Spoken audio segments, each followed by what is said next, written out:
Asal-usul Kota Bandung. Bandung adalah sebuah kota yang menjadi pusat pemerintahan Provinsi Jawa Barat. Kota ini dikenal dengan suasananya yang sejuk serta keindahannya, sehingga mendapatkan julukan Paris van Java atau Kota Paris dari Jawa. Kota Bandung juga identik dengan sebuah sungai yang bernama Citarum. Berasal dari Sungai Citarum inilah Bandung memiliki kisah asal-usulnya. Pada suatu waktu nang lampau, ada seorang sakti bernama Empu Wisesa. Empu Wisesa memiliki seorang putri nang jelita yang bernama Sekar.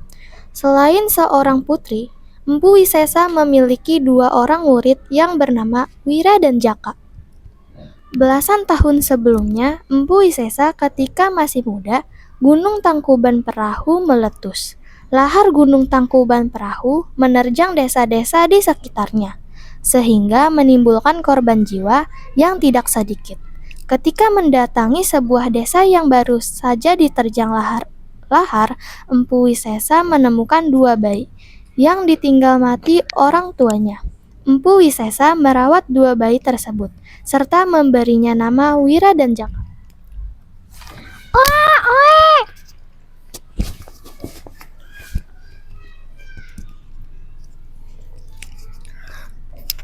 Kasihan sekali anak ini tinggal orang tuanya. Selain merawat Wira dan Jaka dengan penuh kasih sayang, Empu Wisesa juga mengajarkan berbagai ilmu kepada keduanya, bukan hanya ilmu bela diri. Empu Wisesa juga mengajarkan tentang kearifan hidup. Hiya, hua, hei Jaka, kenapa kau tidak berlatih? Aku malas, lagi pula Empu Wisesa pun tidak ada. Meskipun tanpa diawasi oleh Empu Wisesa, Wira tetap berlatih dengan tekun dan penuh semangat. Sedangkan Jaka kerjanya hanya bermalas-malasan ketika tidak ada Empu Wisesa. Suatu hari, Jaka menemui Empu Wisesa. Jaka, apakah ada yang penting hingga engkau meminta untuk berbicara empat mata denganku? Benar, Puh, ada yang ingin saya sampaikan. Dan apakah yang penting itu? Saya ingin melamar Adinda Sekar. Semoga Anda tidak keberatan dengan permintaan ini. Baiklah, engkau dan Sekar sama-sama sudah dewasa dan sudah saatnya untuk menikah. Empu Wisesa pun kemudian menyampaikannya lamaran Jaka kepada Sekar. Tetapi ayah, aku hanya ingin menikah dengan Wira. Tapi sekarang ayah sudah menyetujui lamaran Jaka. Ya itu kan masalah ayah. Ayah kenapa tidak bertanya kepadaku dulu? Mendengar jawaban putrinya, Empu Wisesa pun pergi keluar rumah berjalan-jalan sambil memikirkan jalan keluar. Hingga Empu Wisesa melihat dari kejauhan lahar Gunung Tangkuban Perahu yang masih menyala. Lahar itu masih memberikan ancaman bagi daerah di sekitarnya. Lahar Gunung Tangkuban Perahu yang menyala-nyala itu sepertinya memberikan jalan keluar bagi Empu Wisesa. Keesokan harinya, Empu Wisesa memanggil Wira dan Jaka. Wira, Jaka, aku ingin menyampaikan sesuatu dan kalian jangan membantahnya. Lihat Gunung Tangkuban Perahu itu. Siapa yang mampu memadamkan lahar gunung itu, ia akan kunikahi dengan Sekar. Syahat yang tidak masuk akal. Mana mungkin lahar ini bisa dipadamkan? Lahar ini adalah api yang menyala-nyala, tapi bisa dipadamkan dengan air. Wira kemudian mencari sumber air dalam jumlah besar, hingga akhirnya dia melihat Sungai Citarum, sedangkan lahar Tangkuban Perahu berada di sebuah cekungan yang agak rendah. Dengan ilmu yang diperoleh dari Empu Wisesa, Wira meruntuhkan bukit di dekat sungai. Reruntuhan bukit itu membendung. Aliran Sungai Citarum yang meluap itu kemudian mengalir ke lahar panas yang menyala-nyala. Air Sungai Citarum pun segera meluap dan masuk ke cekungan tempat lahar Gunung Tangkuban Perahu Cekungan.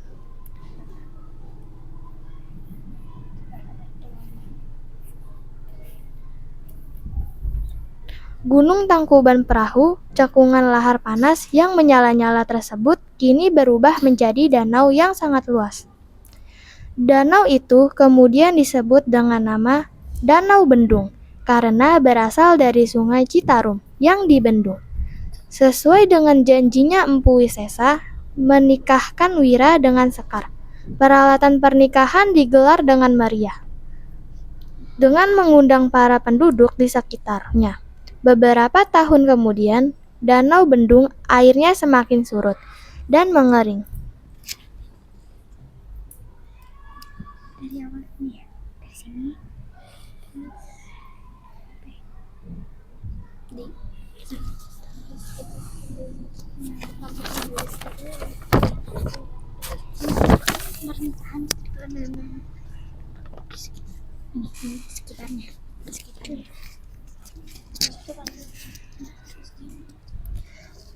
Danau itu kemudian disebut dengan nama Danau Bendung karena berasal dari Sungai Citarum yang dibendung.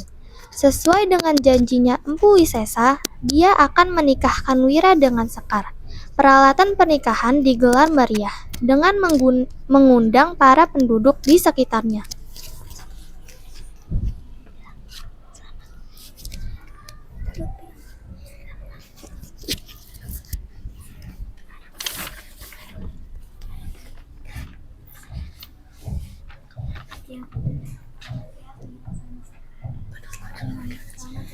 Selamat ya Wira dan Sekar.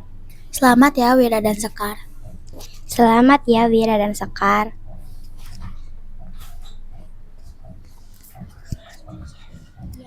Iya.